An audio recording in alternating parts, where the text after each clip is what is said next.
এতক্ষণে আপনারা আশা করি বুঝে গেছেন আজকে ঠিক কি নিয়ে আলাপ করতে যাইতেছি।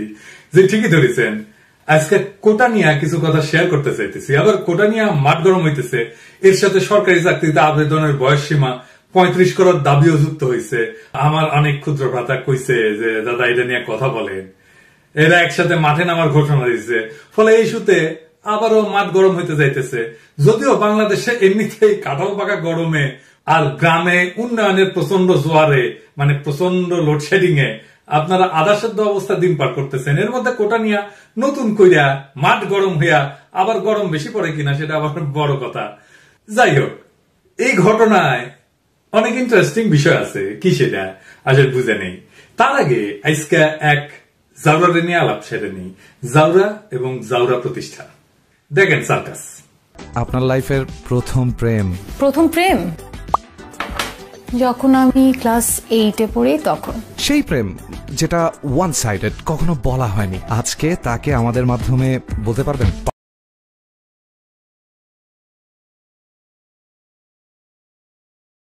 আচ্ছা, প্রেম লাইফ না সিঙ্গেল লাইফ, আপনার এক্সপেরিয়েন্সে কোনটা বেটার আপনার কাছে? বোথ।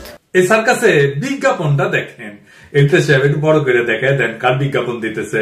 আমাকে প্রথম আলো, ডাবর, এই প্রথম আলো, লেট, কালচারাল মাফিয়া, ছায়ানট, সবারই একটাই কৌশল। প্রথমে মাইয়ার মধু পেলে, তারপরে ওই মধুর আকর্ষণে পোলারা আসে। এই মাইয়া ক্লাস 8 থেকে প্রেম করে। তো এই গল্প শুনাইতেছে, শোনাক, অসুবিধা নাই। কিন্তু ডাবর, এর মধ্যে ডাবর কেন? হ্যাঁ, মতিউর রহমান, ডাবর একেবারে পশ্চাৎ দেখান দেয় দেব। এই মাইয়া তোমাকে না কইছি না যে ইন্ডিয়ান পণ্য থেকে দূরে থাকবা, কানে কথা যায় না, কুরকুরানি বেশি। কুরকুরানি ওষুধ কলে আমার কাছে আছে। বাংলাদেশে যদি করে কন্যা খাবার চাও, গণমানুষের বিরুদ্ধে দাঁড়াবে না, দিন একরকম করলে থাকবে না। আর এই যে সাহেব প্রথম আলোর ছবিটা আর একবার দেখান তো, দোরাই স্বামীর লগে নিকা বসিচ্ছে, চুক্তি করিচ্ছে। এরকম কত চুক্তি যে আছে প্রথম আলোর ইন্ডিয়ার সাথে কে জানে। বাংলাদেশ ধ্বংস করার মিডিয়া কারিগর দুটা, একটা মতিউর রহমান আর একটা ডেলি স্টার, মাহফুজা নাম। এরাই 111 ঘটায় হাসিনারে আনছে। যেদিন হাসিনা পড়বে সেদিন প্রথম আলো আর ডেলি স্টার অফিসের দখল নেওয়া লাগবে, কলে পাশায় লাথি দিয়ে সব ঘটায় বাইর করে দিবেন। তারপরে কি করা লাগবে আমি কয়ে দেবো। এই দুইটাই জাউরার জাউরা। এই দেন তো দেন, ঠকাস ঠকাস করে মেরে দেন। আর ওই যে ভারত বন্ধু পাইলাম কয়টা, আর একটা পাইলাম, তাই না? হ্যাঁ, আগের গুলার সাথে দেখান অপূর্ব, জান্নাতুন পিয়া, মেজাবিন, আব্দুল নূর তুষার আর এ তানজিন তিশা। এখন আমার ক্ষুদ্র ভাতারা কবে যে মায়াদের বয়কট করলে বাকি থাকবে কে? কেউ তো বাকি থাকবে না, না থাকাই তো উচিত। হ্যাঁ, এই বালগুলোরে দেখা লাগবে কে? না আছে চেহারা, না আছে ফিগার, না জানে অভিনয়। এই যে জান্নাতুল পিয়া, ওর ফিগার তো সরিষার তেলের বোতলের না কার। হ্যাঁ, তো দেখেছেন, ছবি দেখেছেন, জায়গা মতো দাঁড়াইছে আর কি, ড্যাডি অব দ্য নেশনের। হ্যাঁ, তো দেখবাই যখন তখন এই মার্গট রবির দেখবা, গ্যাল গার্ডেনের দেখবা, স্কারলেট জোহানসনের দেখবা। হ্যাঁ, এইসব ঝোলের দেখার দরকার আছে। এখন ক্ষুদ্র ভাতারা কবে দাদা আপনি কে করে জান্নাতুল পিয়া ফিগার দেখেছেন? হ, দেখেছি, শুধু দেখি না, ম্যাপেও লিছি। বাঙ্গু সেকুলারেরা ওই যে প্রগতিশীলতা বেছে না, এরা গ্ল্যামার বেছে। প্রগতিশীলতার এদের গ্ল্যামারের মেরে দেবো। আর এটাই রাজনীতি। যাই হোক, কোটা প্রসঙ্গে আসি। কার্ল রানির ক্ষমতার চরিত্র এবং তার দেশ শাসনের ধরন বোঝার জন্য এই ঘটনাটা একটা অতি উৎকৃষ্ট উদাহরণ। কাটারানির তো গুণের শেষ নাই। এই ঘটনায় তার কিছু পুরানা গুণ আবার নতুন করে প্রকাশ পাইতেছে। এই কাটারানির কর্তৃত্ববাদী শাসনের কথা গোটা দুনিয়া জানে। হাসিনা 15 বছর শাসন আমলে অনেকবারই তাদের বেকায়দায় পড়তে হয়েছে। জনগণের দাবির মুখে তার অবস্থান পরিবর্তন করতে বাধ্য হয়েছে বেশ কয়েকবার।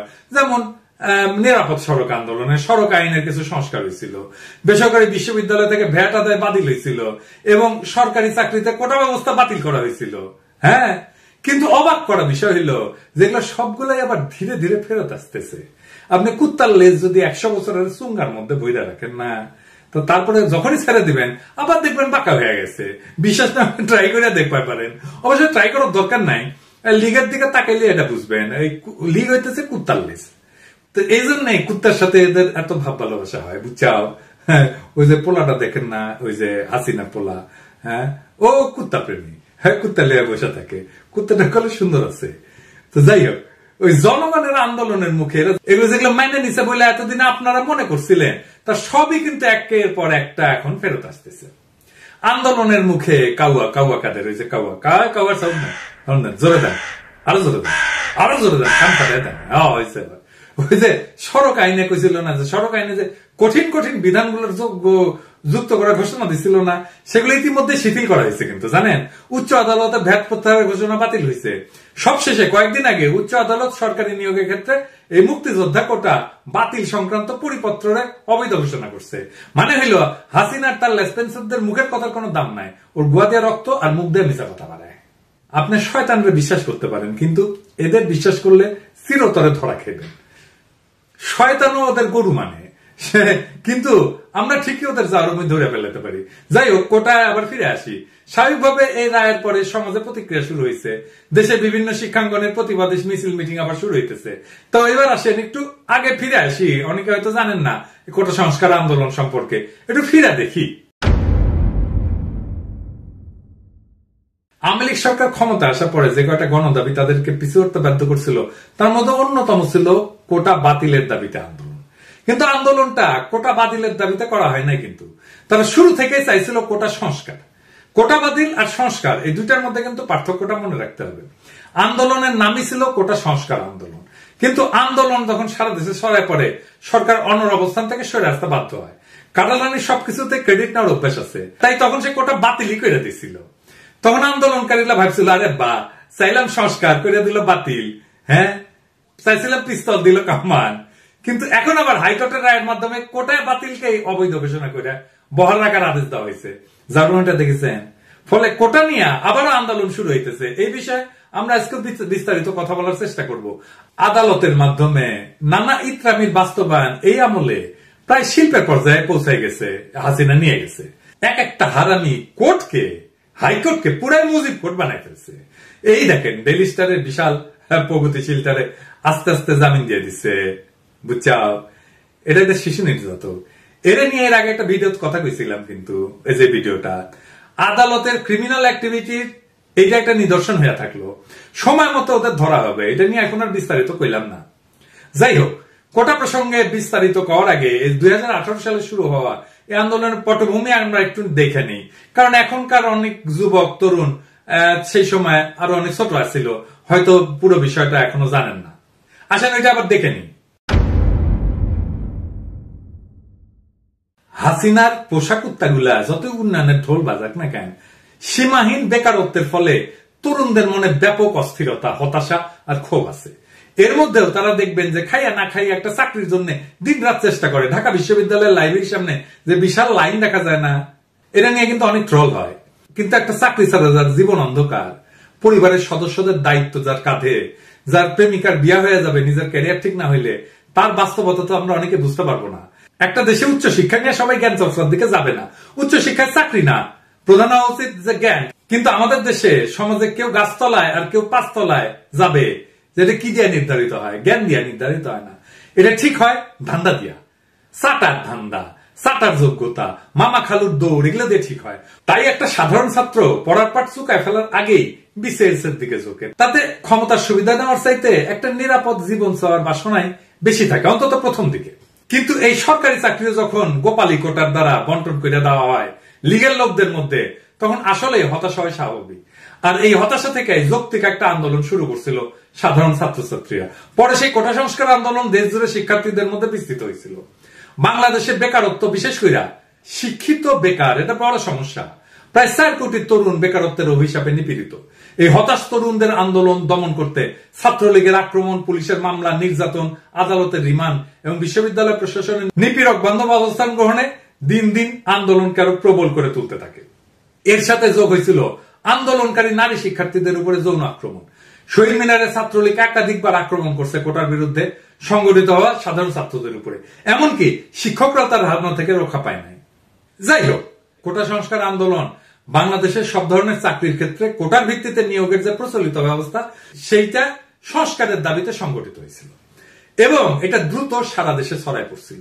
1972 সাল থেকে চালু হওয়া কোটা ব্যবস্থা সংস্কারের দাবিতে চাকরি প্রত্যাশী সাধারণ শিক্ষার্থীদের বাংলাদেশ সাধারণ ছাত্র অধিকার সংরক্ষণ পরিষদের নেতৃত্বে 2018 সালের জানুয়ারি থেকে ধারাবাহিকভাবে বিক্ষোভ এবং মানববন্ধন কর্মসূচি পালন করতে শুরু করে। অবশেষে লাগাতার আন্দোলনে শিক্ষার্থীদের অভূতপূর্ব অংশগ্রহণের ফলে প্রথম এবং দ্বিতীয় শ্রেণীর সরকারি চাকরিতে 46 বছর ধরে চলা কোটা ব্যবস্থা বাতিল ঘোষণা করতে বাধ্য হয় হাসিনা।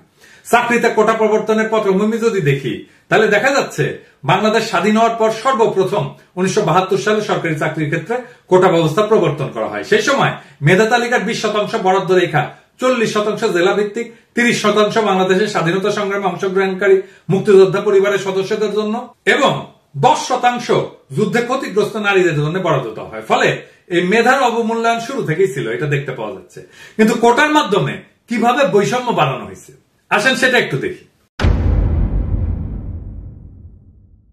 যে তথ্য পাওয়া যাচ্ছে তাতে দেখা যাচ্ছে যে নিবন্ধিত মুক্তিযোদ্ধার সংখ্যা 2 থেকে 2.5 লাখ, অর্থাৎ 1000 মানুষের মধ্যে মুক্তিযোদ্ধার সংখ্যা 1.2 জন বা 1.5 জন, যা সমগ্র জনসংখ্যার 0.12 থেকে 0.15%।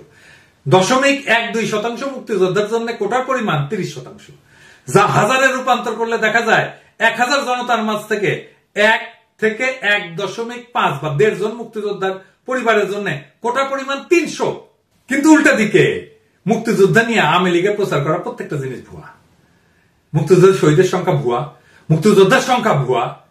এই সংখ্যা তো ভূতের গল্পের রাক্ষসের মতো দিন দিন বাড়ে। এই বিষয়ে আমার বইতে আমার কিন্তু বিস্তারিত লিখছি।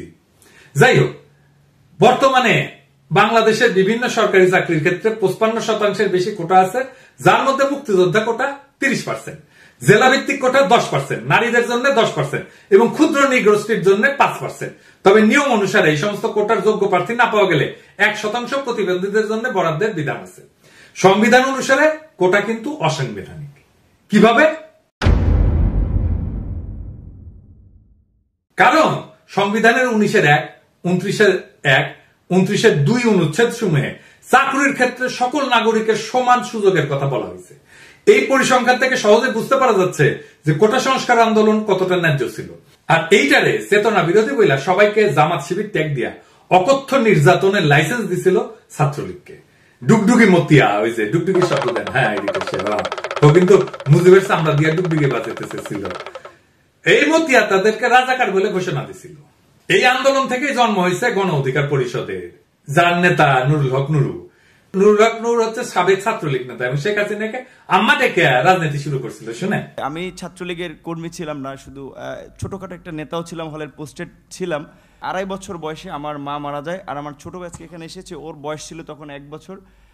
আমার মায়ের এটা আমি যতটুকু মনে করতে পারি। আর আজকে আমি মাননীয় প্রধানমন্ত্রী এতদিন টিভিতে আমি ওভাবে দেখতে পারিনি, কিন্তু আজকে দেখে আসলে আমার মনে হয়েছে যে তার মধ্যে আমার মায়ের চেহারাটা আমি কিছুটা দেখতে পেয়েছি, এরকম একটা জিনিস। যাই হোক, সে ছাত্রলীগ হিসাবে রাজনীতি শুরু করলেও কোটার দাবিতে সোচ্চার হওয়ার পরে প্রায় নিয়মিত তাকে ছাত্রলীগের হাতে আক্রান্ত হইতে দেখা যেত। ছাত্রলীগের মাইর খাইতে খাইতে খাইতে খাইতে পোলাটা নেতা হয়ে গেল। যাই হোক, এটা নিয়ে ভিডিও করছি, আর বেশি কিছু কই না আর কি। হ্যাঁ, তা আমি যা মূল্যায়ন করছিলাম সেই মূল্যায়নকে আমি এখনো সঠিক বলে মনে করি। পোলাটা বড় হয়ে সুলতান মনসুর হবে। ওরে নিয়ে কথা না কই, আমরা কোটার বিষয়ে থাকি আর কি। ওই আন্দোলন চলার সময় ডুগডুগি মতিয়া যখন ওদের রাজাকারের বাচ্চা বলছিল, আর তখন আন্দোলনের নেতারা শেখ মুজিবের ছবি উচ্চা কইরা ধইরা আবেগে প্রতিবাদ করছিল। তখন বিবিসি একটা সংবাদ করছিল, তাতে প্রশ্ন করা হয়েছিল যারা এই আন্দোলনের মূল সংগঠক তাদের রাজনৈতিক পরিচয় কি।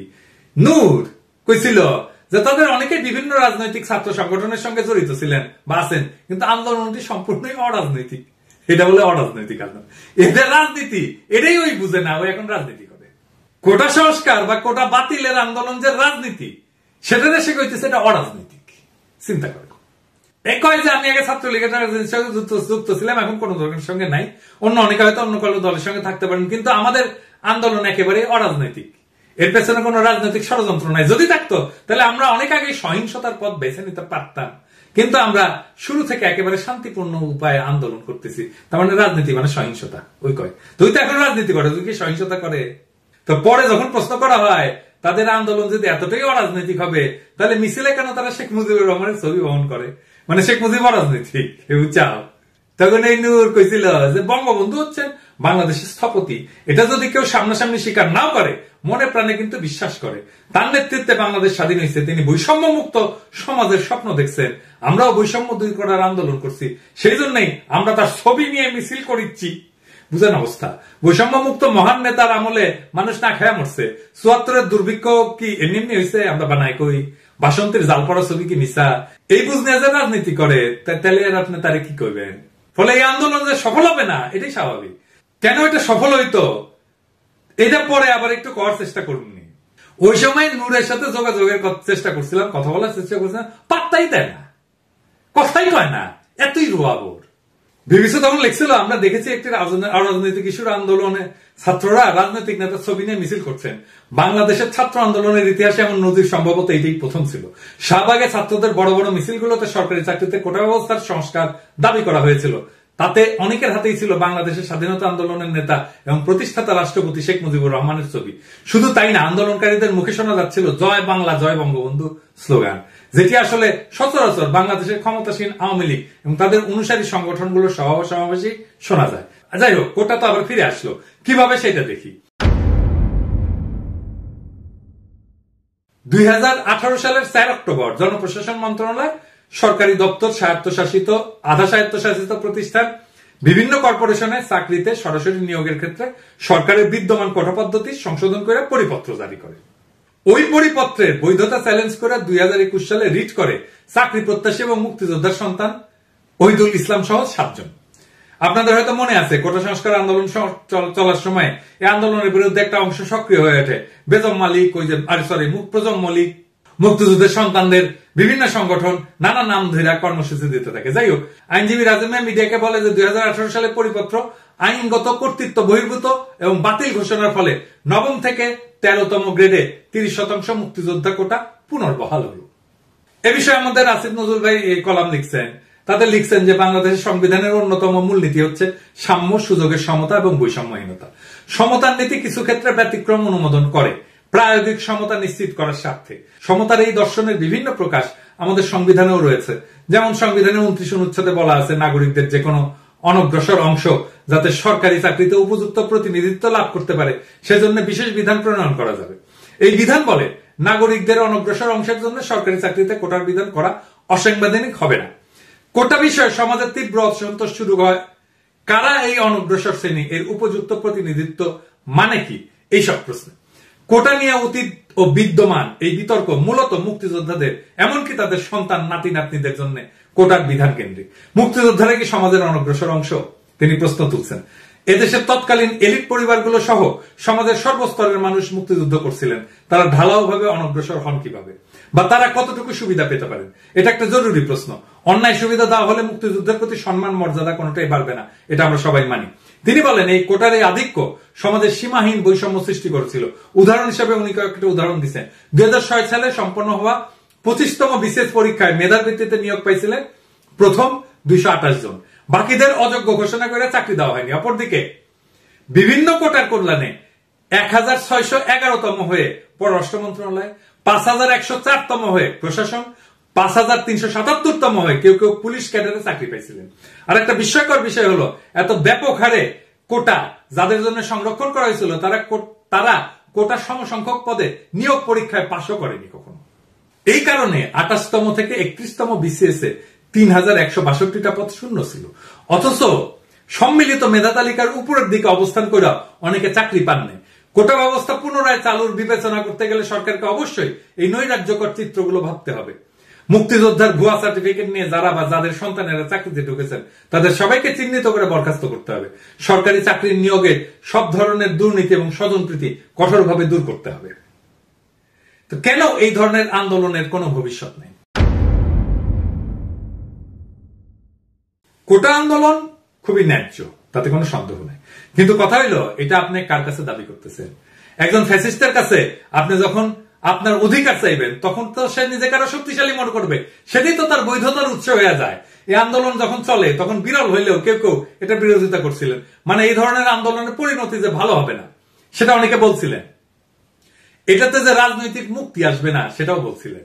এই আন্দোলন থেকে যে নেতা দল তৈরি হয়েছে তারাও জনগণের আস্থা এবং আবেগকে অপমানিত করছে, কারণ এটা শুরু থেকেই লেনিনের ভাষায় একটা কথা আছে, পেটি বুর্জোয়া আন্দোলন। পেটি এটা একটা ফ্রেঞ্চ ফরাসি শব্দ, পেটি মানে ক্ষুদ্র, ছোট, ক্ষুদ্র স্বার্থের জায়গা থেকে আন্দোলন। এবং পেটি বুর্জোয়া আন্দোলন নিজের রুটি রুজির জন্য, নিজের স্বার্থের জন্য আন্দোলন, এইটা দিয়ে কোনোদিন রাজনৈতিক মুক্তি আসে না, আসতে পারে না, যদি না সে আন্দোলনের সাথে মতাদর্শিক সংগ্রাম যুক্ত না হয়। এইটার মতাদর্শ ছিল আব্বাতন্ত্র।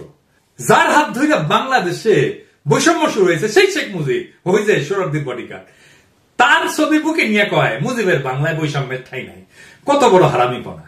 আমাদের রাজনৈতিক মুক্তির সংগ্রামকে আগায় নিতে হবে। রাজনৈতিক ভাবে মুক্তি পাওয়া গেলে এই ধরনের আব্বাতন্ত্র, পিতৃতন্ত্র, মুজিবতন্ত্র এমনিতেই জয় বাংলা হয়ে যাবে।